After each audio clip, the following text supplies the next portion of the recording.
Van Johnson, the quintessential MGM nice guy, captivated audiences with his boyish charm and effortless grace. A box office favorite in the 1940s, he was second only to Frank Sinatra in the hearts of Bobby Soxers. But behind the smile, a complex life unfolded. A mother's abandonment, a near-fatal car crash, and a Hollywood marriage shrouded in studio intrigue. By the 1960s, his star began to fade, and his disappearance from the spotlight remains as enigmatic as his rise. What happened to the golden boy of Hollywood? Van Johnson's journey to Hollywood stardom began in the unlikeliest of places, a childhood marked by abandonment and hardship. Born in 1916, Johnson grew up in Newport, Rhode Island, where his mother, Loretta Newman, an alcoholic, left him at a young age. This early trauma shaped his life, forcing him to forge his own path. Show early photo of subject.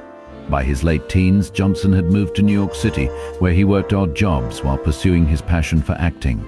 His big break came in 1939, when he landed a role in the Broadway musical New Vases of 1939. Display newspaper headline. This exposure caught the eye of MGM scouts, who signed him to a contract in 1942. Cut to film clip. But Johnson's rise wasn't without challenges. In 1943, a near-fatal car accident left him with severe injuries, including facial scars that would later be visible in films like The Caine Mutiny, 1954. Cut to film clip. Despite this setback, Johnson's resilience and charm propelled him forward. By 1944, he had become a box office sensation, starring in hits like 30 Seconds Over Tokyo and The Human Comedy. His clean-cut image and boyish appeal made him a favorite among audiences, particularly during the Bobby Soxer Blitz era, where he rivaled even Frank Sinatra in popularity. Display newspaper headline behind the scenes. Johnson's personal life was complex. In 1954, his estranged mother resurfaced, suing him for $900 in monthly support. Johnson fought back, arguing she had not contributed to his upbringing. The case settled out of court, with Johnson agreeing to pay her $400 a month. Show early photo of subject. Amid these struggles, Johnson found solace in friendships, notably with Lucille Ball, who would later insist he join her in Yours, Mine, and Ours, 1968. Now, cut to film clip. His ability to navigate both personal and professional challenges cemented his status as Hollywood's quintessential nice guy, a title he carried with grace and determination. By the mid-1940s, Van Johnson had ascended to the pinnacle of Hollywood stardom, his boyish charm and effortless grace making him a box office favorite. From 1944 to 1946, he was second only to Frank Sinatra in the hearts of Bobby Soxers, a title bestowed upon him by gossip columnist Hedda Hopper. Johnson's timing was impeccable, both in his musical performances and his career trajectory, as he became MGM's poster boy for regimented, all-American appeal during World War II. His fresh-faced image was a stark contrast to the turmoil of his personal life, marked by a childhood of abandonment by his alcoholic mother, Loretta Newman, who would later resurface in 1954 to sue him for monthly support. Her battle he fought publicly, ultimately settling out of court. Despite these challenges, Johnson's on-screen persona remained unblemished, his freckled face and friendly demeanor endearing him to audiences worldwide. His peak years saw him starring in some of MGM's most celebrated films, though specific titles remain elusive in this narrative. Off-screen, Johnson's life was a tapestry of complexities. His marriage to Eve Wynn, finalized just hours after her divorce from Keenan Wynn, was orchestrated in part by Louis B. Mayer to dispel rumors about Johnson's sexuality. The union, though genuine, was marred by Mayer's career concessions to Wynn and later ended in divorce. Johnson's friendships, however, were enduring, particularly with Lucille Ball, who championed his talent, inviting him to guest star on I Love Lucy, and later insisting he join the cast of Yours, Mine and Ours, 1968. His scars from a near-fatal car accident in the early 1940s were subtly visible in the Caine Mutiny, 1954, a testament to his resilience. By the 1950s, Johnson had expanded his talents to the stage, overcoming his fear of live audiences with the help of Rosalind Russell, making his Las Vegas debut and touring in nightclub acts until health issues, including skin cancer, forced him to slow down. His daughter, Skylar V. Johnson, born in 1948, remained a private joy in his life. Even in pop culture, his legacy endured. A character named after him in Blazing Saddles, 1974, wore his trademark red socks, a nod to his enduring charm. Van Johnson's peak was not just a moment in Hollywood history, but a testament to his ability to navigate personal turmoil while captivating the world with his timeless appeal. As the 1950s unfolded, Van Johnson's once unstoppable ascent began to plateau. The fresh-faced star who had captivated audiences during the Bobby Soxer Blitz era found himself navigating a shifting Hollywood landscape. Behind the scenes, personal struggles and industry changes conspired to dim his spotlight. In 1954, Johnson's private life became public spectacle when his estranged mother, Loretta Neumann, resurfaced after decades of absence. She sued him for $900 in monthly support, a move that forced Johnson to confront his painful childhood abandonment. Though he eventually settled out of court, agreeing to pay her $400 a month, the ordeal left emotional scars. That same year, the physical scars from his near-fatal 1952 car crash were visible in the Caine Mutiny, a stark reminder of his mortality. Despite these challenges, Johnson's friendships within the industry remained steadfast. Lucille Ball, a decades-long confidant, championed his talent, inviting him to guest star on her iconic television show I Love Lucy in 1956. Together, they performed a duet of How About You, a moment that showcased his enduring charm. Ball's loyalty extended to casting him in Yours, Mine and Ours, 1968, a role that briefly reignited his presence on screen. Yet by the 1960s, Johnson's career had entered a decline. A 1963 nightclub tour was abruptly halted when he underwent surgery for skin cancer on his left thigh, followed by a lymph gland removal to curb the disease. These health setbacks, coupled with the evolving tastes of audiences and the rise of new stars, pushed him further from the public eye. His personal life, too, was marked by turbulence. His marriage to Eve Wynn, orchestrated in part by Louis B. Mayer to quell rumors about Johnson's sexuality, ended in divorce. By the late 1960s, Johnson's once ubiquitous presence had faded, leaving behind a legacy that, while not forgotten, was no longer at the forefront of Hollywood's consciousness. His gradual disappearance was not a single event, but a series of quiet exits, from the stage, from the screen, and from the public imagination. Beneath the squeaky clean image of Van Johnson, Hollywood's golden boy of the 1940s, lay a life marked by personal turmoil, hidden struggles, and calculated maneuvers. One of the most startling revelations was his relationship with his mother, Loretta Neumann. Abandoned by her as a child, Johnson was forced to confront her again in November 1954 when she resurfaced to sue him for $900 in monthly support. He fought back, arguing that she had not contributed to his upbringing, though he was willing to provide financial assistance. The case was eventually settled out of court, with Johnson agreeing to pay her $400 a month. This bitter family drama unfolded in the shadow of his sparkling public persona, a stark contrast to the nice guy audiences adored. Display newspaper headline: Van Johnson sued by estranged mother.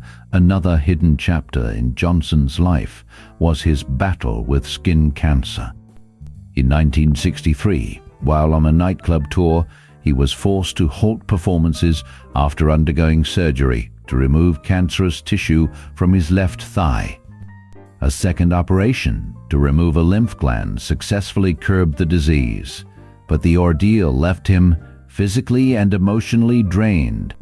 Cut to film clip: Johnson performing in a nightclub act. Despite these challenges, Johnson maintained close friendships within the industry, none more enduring than his bond with Lucille Ball. The two shared a decades-long friendship, with Johnson guest starring on her iconic television show in one of the Trip to Hollywood episodes where they duetted on the song How About You. Ball later insisted he take a prime role in her 1968 film Yours, Mine and Ours alongside Henry Fonda. Show early photo of Johnson and Ball together. Yet, perhaps the most calculated aspect of Johnson's life was his marriage to Eve Wynn, the ex-wife of his best friend, Keenan Wynn. Eve married Johnson on the very day of her divorce from Wynn, just 4 hours after the papers were finalized. The union was not merely a matter of the heart, it was a strategic move orchestrated by MGM mogul Louis B. Mayer to dispel rumors about Johnson's sexuality. Mayer had previously attempted to pair Johnson with leading ladies like Gloria DeHaven, June Allison, and even Sonja Henie, but none sparked a connection. Eve, however, appealed to him, and Mayer sweetened the deal by offering Keenan Wynn better contract terms, roles, and no standard 12-week layoffs, all to ensure the marriage's success. Display newspaper headline: Van Johnson weds Eve. Wynn.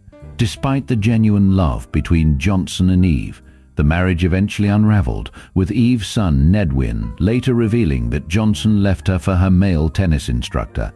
These secrets, buried beneath the glittering facade of stardom, paint a complex portrait of a man who navigated Hollywood's pressures with both grace and grit.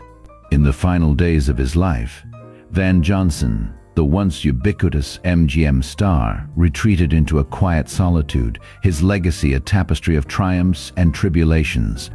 On December 12, 2008, at the age of 92, Johnson passed away in a retirement community in Nyack, New York, far from the glitz of Hollywood.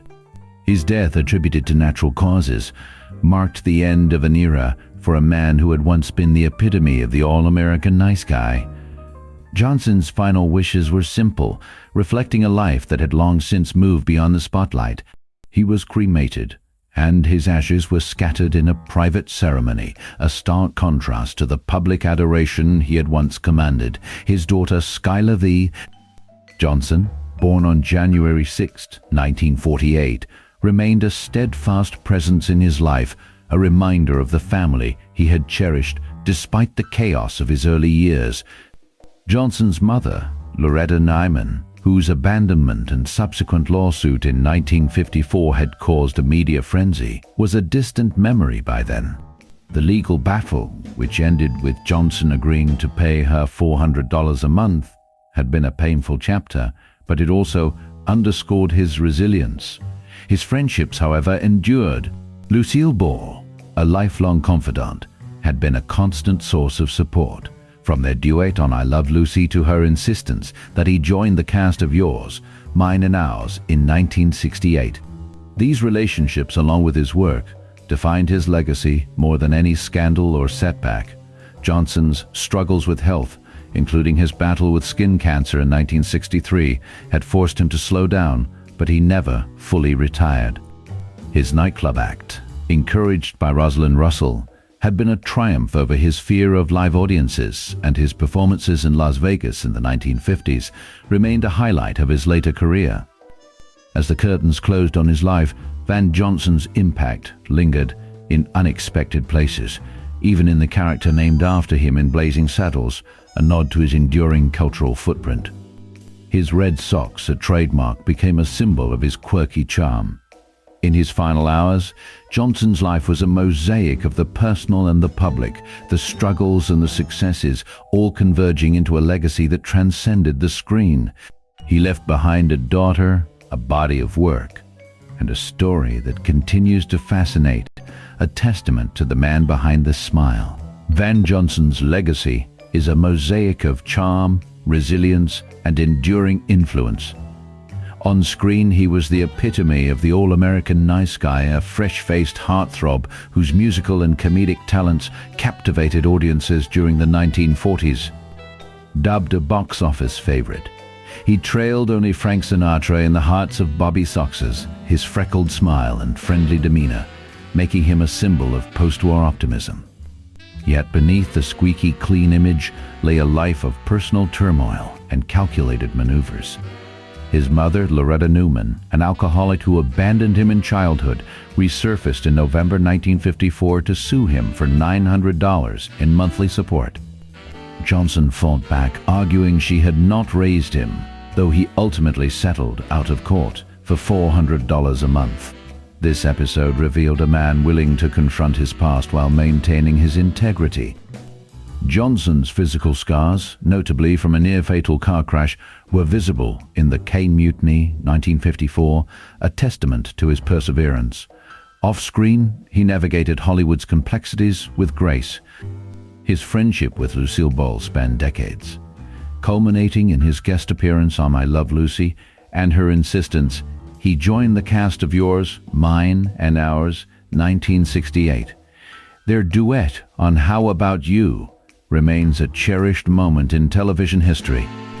Johnson's career extended beyond film, as he conquered his fear of live audiences with the help of Rosalind Russell, making his Las Vegas debut in the 1950s. His personal life, however, was marked by controversy. His marriage to Eve Wynn, finalized just hours after her divorce from Keenan Wynn, was orchestrated in part by Louis B. Mayer to dispel rumors about Johnson's sexuality. Despite genuine affection, the union ended in divorce, with Eve later leaving him for her tennis instructor. Johnson's impact extended to pop culture, with Mel Brooks immortalizing him in Blazing Saddles, 1974, where a character named Van Johnson wore his trademark red socks. In his final years, Johnson retreated into solitude, his legacy a blend of triumphs and tribulations. He left behind a daughter, Schuyler V. Johnson, born in 1948, and a body of work that continues to resonate. From his rise as MGM's golden boy to his quiet final days, Van Johnson remains a figure of fascination, a man whose on-screen charm masked a life of resilience, complexity, and enduring influence. Van Johnson's life was a tapestry woven with threads of triumph and tragedy, charm and mystery. From his rise as MGM's all-American nice guy during the Bobby Soxer Blitz era to his quiet final days, Johnson's journey was as complex as it was captivating. Behind the freckled, friendly facade lay a man grappling with personal demons, a mother who abandoned him, only to resurface in 1954 demanding financial support, and a near-fatal car crash in 1954 that left scars visible in the Caine Mutiny. Yet, he found solace in enduring friendships, like his decades-long bond with Lucille Ball, who championed his talent, even insisting he join her in Yours, Mine, and Ours, his battles with skin cancer in 1963, and his retreat into solitude in later years only deepened the enigma of a man who seemed to embody simplicity on screen. Questions linger about his personal life, his relationships, and the secrets he carried to the grave. Van Johnson remains a figure of fascination, a star whose light burned brightly, but whose shadows still whisper untold stories.